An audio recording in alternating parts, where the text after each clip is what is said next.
A new report yesterday revealed that Tesla is planning on holding the Robotaxi event on October 10th at the Warner Brothers studio lot in California. Not only are we expecting a reveal of the purpose-built Robotaxi, but with Tesla selecting this location, the chance for a demonstration of Robotaxi rides around the city is very likely. The studio is a 110-acre lot with 29 sound stages. Second, Tesla has submitted a request to Australian regulators so they'll allow vehicles with seats that can not only fully recline, but also rotate in different directions. Another sign that Tesla's Robotaxi is fast approaching. Third, software code has been found that shows Tesla is about to release its long-awaited Actually Smart Summon self-driving feature. This will allow you to literally summon your car to come to your location. Fourth, a new report is showing that auto sales in the US for both gas cars and hybrids are close to 1 million cars less than expected by year end. And finally, today, Volkswagen is reportedly laying off more employees and may shut down factories in Germany. So we've got Jeff Lutz with us. Jeff is an ex-CVP of Supply Chain and Chief Quality Officer. He's now CEO of his own supply chain consulting firm. Thank you, Jeff. Yeah, Herbert, great to be with you. Lots of news to go through as we enter September. Yeah, thank you. And the last two are very important. You're the one that kind of brought them up and has explained why they're so important. But the big news that came yesterday, of course, is this report from Bloomberg saying and revealing, suggesting that Tesla's Robotaxi event in 1010 is going to be in Burbank, California. It's going to be in the Warner Brothers studio. So it makes sense if it's there. They'll allow people to be able to drive their cars and then be able to show off a demo. So this is going to be in Warner Brothers. It is, of course, from people asking not to be identified. So we don't know for sure, people familiar with the matter. If it is in this area, it's a 110-acre lot. It holds 29 sound stages. They've got to really show off a very good demo. This is changing the company from a car company to a robotaxi subscription-based company. So they really want to make sure that this goes well. What do you think, Jeff? Yeah, this is from Bloomberg. This isn't from Tesla directly, as you said, and so we'll see. But I mean, this is something that has to be, like you said, very special. It has to be a memorable event. So it'll be something that we're pulling up years from now and rewatching. The company transforming from being an automobile company to being a robotics and an AI company, and this would be the service that would launch that. I think you're gonna see, and I've been saying this for months. This is just my opinion, but I think you're gonna see a full demo of the phone coming out of the pocket, one button being pressed, and a vehicle being hailed, and that vehicle will be driverless. And there will be, probably rides available to be able to go throughout the studio and demonstrate it. So this has to be a very special event and very memorable event, and be able to demonstrate all the capabilities with Robotaxi. So I'm pretty excited to see.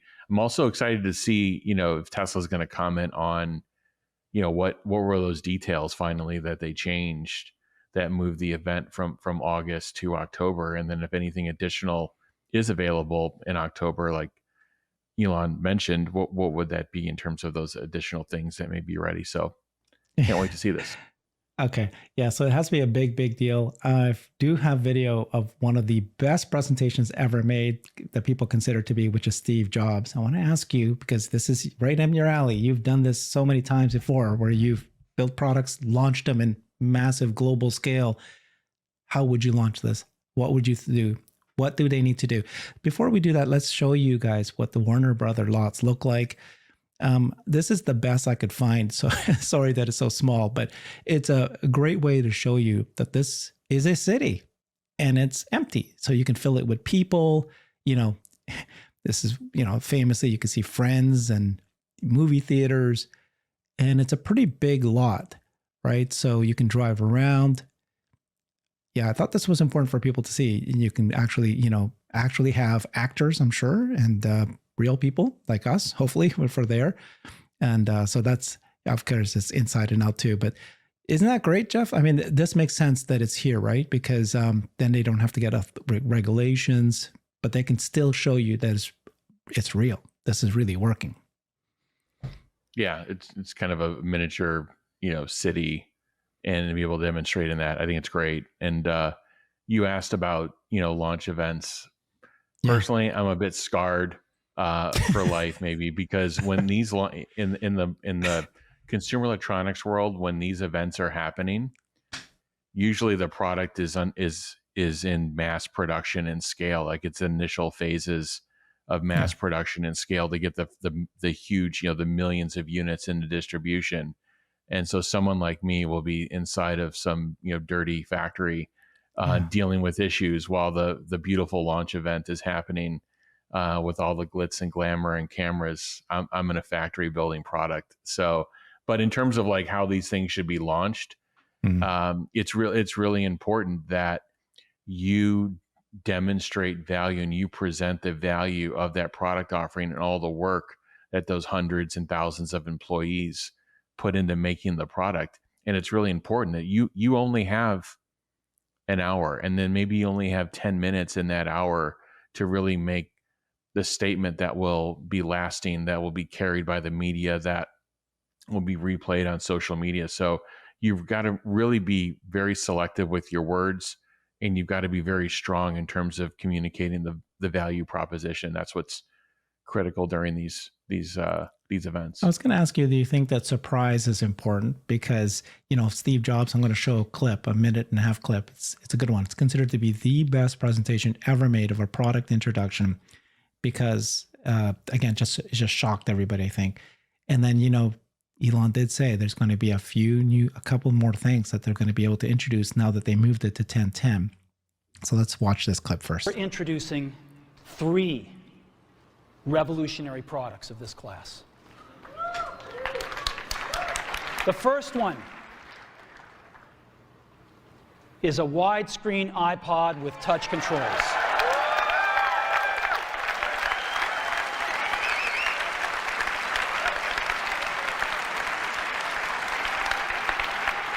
The second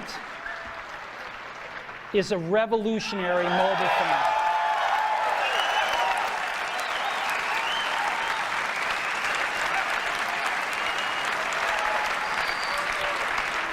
And the third is a breakthrough internet communications device. So, 3 things: a widescreen iPod with touch controls, a revolutionary mobile phone, and a breakthrough internet communications device. An iPod, a phone, and an internet communicator. An iPod, a phone. Are you getting it?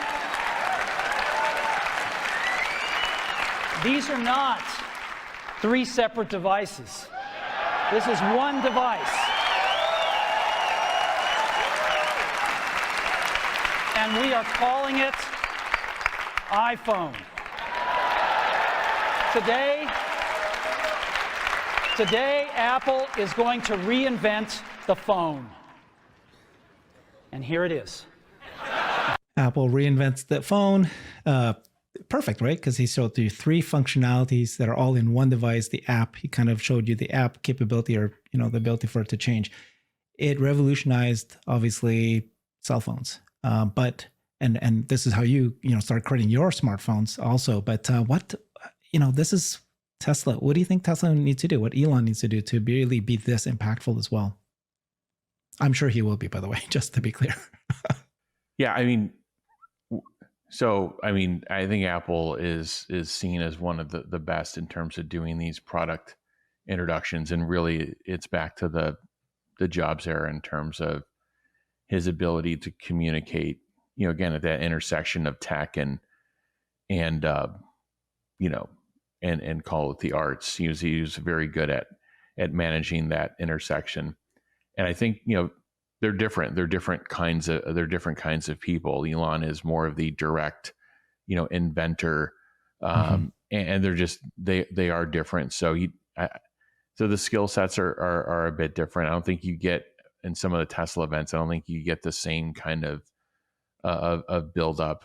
And quite frankly, Tesla is, Elon has admitted that, we are primarily an engineering company, and then everything else is really in support of those engineering efforts. And so I think and I know even they did, some significant reductions in Q2 of this year, and I think they impacted a lot of the launch event people. So those are the facts. Tesla's more of an engineering company. I would not keep my expectations tremendously high for this jaw-dropping presentation. I think what Tesla focuses is on the technology itself being jaw-dropping, and to me, and just anytime someone gets into my car now with 12.5 and they've never seen a car driving on city streets where the yoke or the wheels turning by itself and the car driving itself, that's the jaw-dropping moments. They've got to be able to take that and kind of bottle it up and get it out to where, this is the thing about FSD. This is the thing about Robotaxi.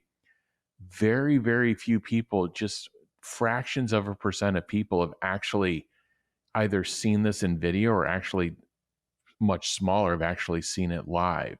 So I think the challenge for Tesla and the opportunity is how do you encapsulate that experience of seeing the first time you got in your Tesla on FSD and you were able to see the wheel moving and turning and the car thinking for itself, especially on these more recent releases.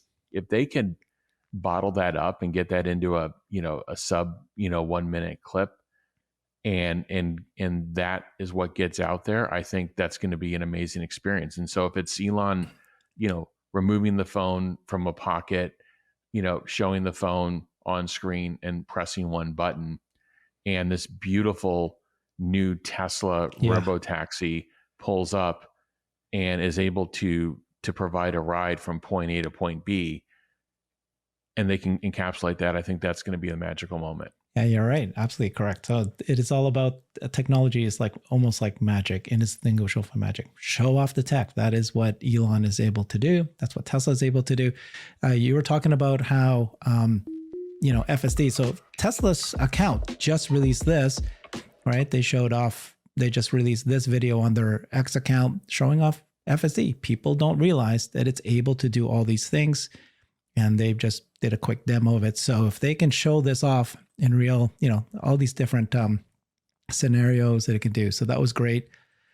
Let's get back to some new code that they found. But Herbert, just on that, the X account, that's X, that's the Tesla account on X. So you have to be on X, and you have to follow Tesla on X. This has got to be some sort of viral moment where it gets out to, everybody, just like that Jobs video. Greeny only follows software in the Tesla app, and he found that Tesla has been collecting data from any vehicle that's been driving around certain areas. So Warner Brothers Studio, Tesla Diner, various San Francisco and Bay Area locations. They're actually grabbing those data. And then this guy asked, Jeff Tutorial asked, are you able to clarify what you mean by extensive data collection? Are they mapping out roads? And he says, I only have limited visibility into what's asked of the cars, but Tesla does collect data by other means with their own fleet of lidar equipped cars and whatnot. I have no visibility into those. So this is the area that he's noticed in the code, that any car that's in this area here, they're capturing that data. So it sounds like they've just basically been testing in the area, and they want to capture as much data that there is. Omar said, this is not geofencing. This is not and this is not mapping. Okay. This is just telling the vehicles to send up footage that they collect within this box. This is what I was telling you, that they posted this up there. The other thing that happened is Australian regulators, Tesla replied to them, asking them to change the regulations to allow vehicles with seats that can fully recline, so it's conducive with sleeping, and rotate away from simply looking forward. Jason from Tech AU saying robotaxis are going to be fire. So you can see this report here that they submitted. So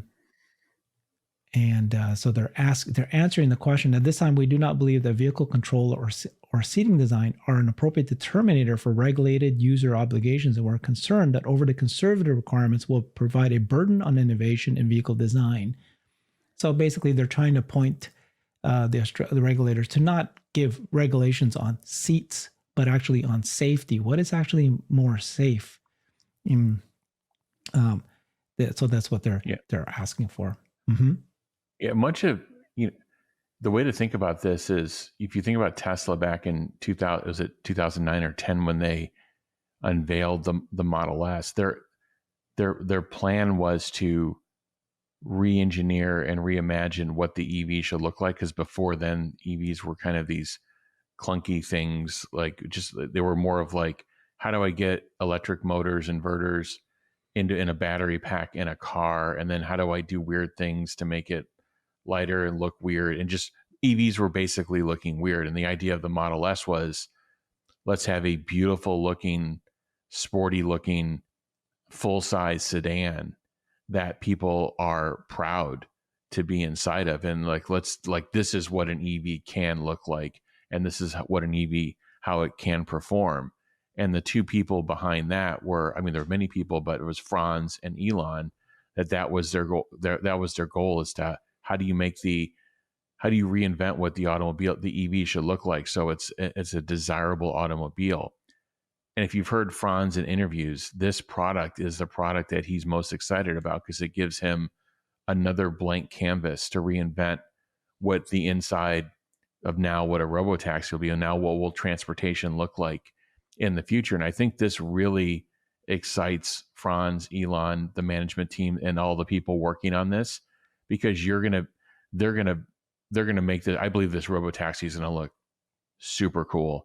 I think some of the robotaxis, some of the things we see out there with the spinning, the propellers and the light, everything, they don't look as cool and as sleek. I think they're really focused on both the exterior of the vehicle and this thing. Okay, this thing looks cool. I want to be seen inside of it.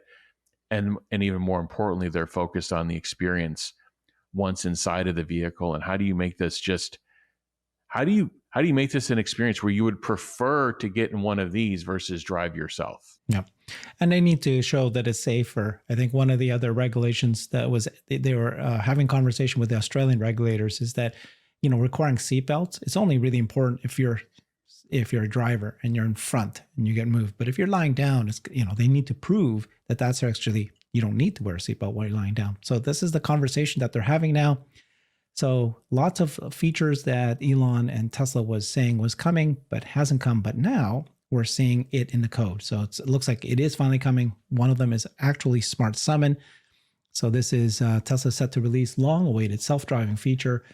So this is the feature that allows people to summon their vehicle to their location. So if you're standing outside of a grocery store and your car is parked, you can call your car to your location. It'll come pick you up. It could even end up parking itself after dropping you off at the front of the car. So it was released several years ago. Many people were testing it. Needed to have a major overhaul as a Tesla switched to vision only. So it's needing to come again, and finally here it is. So this Tesla app updates company or group was able to find it in the code. They decompiled the version 4.365.5, and it looks like it's finally in the final touches. It's there. I see no more debugging strings being added, so that's good. Seems like this is going to come out and be beta, but could be wrong on that. So he did say that it would be released with version 12.5 in the past. I'm really happy for this feature. Obviously, we're waiting for Tesla's beta full self-driving to become feature complete. It needs to be able to do reverse. You need to do Smart Summon. It needs to have the merge code. Looks like we're finally heading in that direction. Yeah, looks like it's close. I'm not holding my breath, but it has to be imminent. It's been in the works for a while. It's pretty complex. And if you think about it, there's already 2 million vehicles on the road in the US. So, to get this right, Tesla's got to make sure this works. I don't want to throw a number out there, but this has to work very repeatedly, very reliably, because the probability that you're going to see, some sort of viral video or some issue of, it trying to park itself and it can't. So I'm sure they're really focused on the repeatability, the reliability of this, and making sure it's rock solid to get it out. So while we've been showing that Tesla's been doing well in vehicle sales, now they're about to reinvent themselves. They're going to come out to the world and show that we are a robo-taxi company. They're going to show the robo-taxi first design. You can start seeing signs like actual summon and these little regulator conversations. In the meantime, gas cars and hybrid cars are not doing as well. And we keep reporting, almost feels like weekly, one thing after another. This time it's Volkswagen seems to be struggling. You brought this up, you found this information that I thought was pretty important. The first one you said was the U.S. auto SAR, which is the how many cars are being sold each year for 2024 was supposed to be 16 million. That was what it was forecasted to be for 2024. But it's looking like based on August sales, after August is now done, it's looking more like for 15.2 million. In fact, it can be under 15 million. You see this, I can see this dropping below 15 million if proper inventory corrections occur. So you're showing that this is not just, it's not really the electric cars that are impacting this decline. It's mostly gas cars and hybrids that are negative. And then you're saying you won't see much of this reported. It's bad news for big auto and the macro economy. I will play this clip that you provided from Autoline. Let's listen to this. There's good news and bad news about new car sales for August in the American market. S&P Global predicts that sales will hit 1.42 million units, up 7% over last year and up 11% from July. That's the good stuff. The bad news is that translates into a SAR, or seasonally adjusted annual rate, of only 15.2 million units. At the beginning of the year, automakers were confident the SAR would go over 16 million, but that's not happening. The problem is high interest rates and high car prices. So we could see more aggressive sales discounts, and if the Fed cuts interest rates, making car loans cheaper, we could see sales pick up. Yeah. What do you think, Jeff? What's the importance of this? I mean, the Fed cutting in September, it's maybe a quarter point, maybe a half point. You're going to need 100, 150 basis points out of these loan rates to really start impacting things. I mean, every little bit is going to help, but going into August, there's a lot of inventory in the channel. Remember, the purpose of a SAR is to seasonally adjust the data you see. So the sales in the summertime tend to be generally good, and even in August is higher than the August from last year. It's higher than even the month before. So August was a good month for the auto industry. But when they take that in the context of what the expectations are by month, and they seasonally adjust for that, because months like November are not as good as August, for example. And then that's where they get to this number of being like in the low 15s. And remember, these are shipments from auto factories into dealerships. Dealerships are very well stocked with vehicles. We've seen the inventory data. The inventory data, we haven't seen the official August numbers yet, but there have been some interim numbers that shown it has improved through August. The situation has improved, but it's still, somewhere in the area of double where they want it to be versus, it was 2.5 times where they wanted it to be before. It's down, but we'll see what the actual August numbers come in at. So in general, if you look at the registrations, which are actual, cars sold and folks registering their VINs with the DMV in the case of the US, ICE plus hybrid was down year over year. And the last data point was from June for this VIN registration data. And EVs are up a few percent, slower than previous years of growth in EV, but still growing. But ICE plus hybrid was down in terms of looking at registration. So there's two different data sets here. The SAR is talking about shipments from auto factories into dealerships, and they try to make the data sound like they're talking about sales to consumers, but it's really kind of just a signal of what that data could be in terms of, he's talking about interest rates, he's talking about high prices of vehicles, and the real thing to look at is the SAR, and look at the inventory levels. And the inventory levels are still elevated. So September is going to be interesting. We're seeing some signals. We've seen several signals in terms of layoffs from U.S. auto manufacturers. We're seeing a lot of different signals across the world. I think we're going to go through one in a bit, and it shows that the U.S., not the U.S., but the global auto industry, there's definitely some slowdowns occurring, and we can see it in the U.S., and it'll be interesting to see what the extent of this is. Again, I think this is happening in waves or in pockets. And I think this, when I say this, I mean recessionary activity. I think there was a home thing for homes. There's going to be one for auto. I think we're inside of it. And I think even inside of auto, there are pockets of slowdowns, like for EVs, for example, that started late last year. And then the auto manufacturers started doing heavy discounting in the first half of this year. Elon talked about it. And I think that pocket of kind of call it EV recession, I'm not saying it's done, but I think that's gonna come out of recession before the rest of the non-EVs do. Again, this is just my opinion, but if you look at the relative inventory data between the two, you can see that EVs spiked in inventory earlier than the rest of the auto industry, and that spike has been coming down. Now, the other auto players have also pulled back on their build plans and their capacity plans because of the inventory and because of their ability to produce something profitably. So this is actually, it's a mixed situation, but there could be some green shoots for Tesla in terms of if EVs come out of it sooner and they've got supply, they should be in a good situation. But it's something you have to keep a close eye on, because if the rest of the auto industry has to start burning off that inventory, there could be also some risk to Tesla. They have to do heavy discounting, and that makes their vehicles a lot more attractive in price than they were before. Fantastic answer. Thank you. You actually answered several of my questions I was about to ask you, and you answered them. Thank you. You and I have done several shows already talking about the stuffing, the dealer stuffing, the days of inventory. I know it's not the right term, right? But it's DOI sounds very similar to DOA, dead on arrival. So at some point, this inventory is building up, and these automakers can't keep stuffing, and it's starting to show. So the way you answered it was, you said there's pockets, and it's starting to happen. And so that it's like little things that are happening, but we're seeing it now. We're seeing companies laying off, shutting down factories. We're going to report on Volkswagen now, but it's happening, right? Like are we here finally because they can't keep stuffing? Yeah.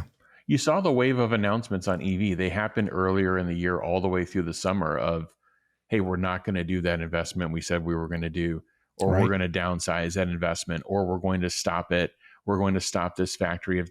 You have them threatening to strike Stellantis if they don't open this Belvedere facility to do battery production and so forth. So there's a lot of things that were previously announced that were, I would say, quite large in size that are either being downsized, they're either being stalled or delayed, or they're being stopped. Yeah. And then you've had all the automakers announce capacity reductions in EV as well. All the big automakers have announced capacity reductions. And again, those things happened earlier, and those coincided with a big EV spike in inventory. But they did the discounting, they burned off a lot of the inventory, and they pulled their build plans back. So I think the EV inventory is starting to correct.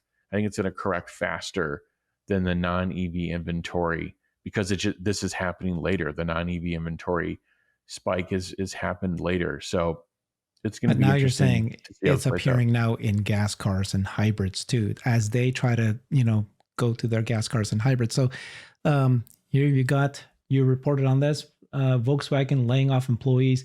By the way, you did this because on your subscriber account. So folks, if you are on X, subscribe to Jeff, because you'll get this information sooner and you'll get his opinion on what's actually happening. So Volkswagen reportedly is paying staff up to 450,000 euros to leave. They need to cut billions of dollars, or billions of euros in this case. Yeah. And so they're trying to lay them off. This is Volkswagen. Yeah. Not only are they laying them off, but they have to actually shut down a plant as well.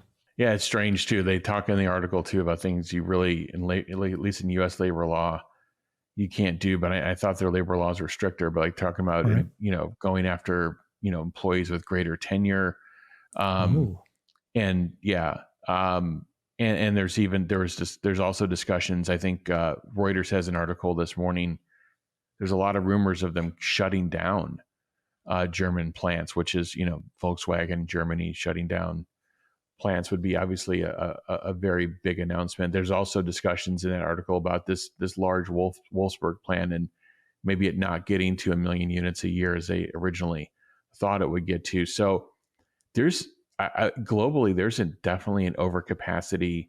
There's been an overcapacity issue for a number of years in auto, and it's getting a little bit worse as there's new entrants, especially with the Chinese and EV. There's companies that just didn't exist 5 years ago that are making, literally millions of cars Now, BYD obviously has existed for some period of time, but BYD's volume has really, bit into a lot of what these companies would do, either what they would export or build domestically, and especially in China. But now they're obviously the Chinese are they're the number one exporter of vehicles right now.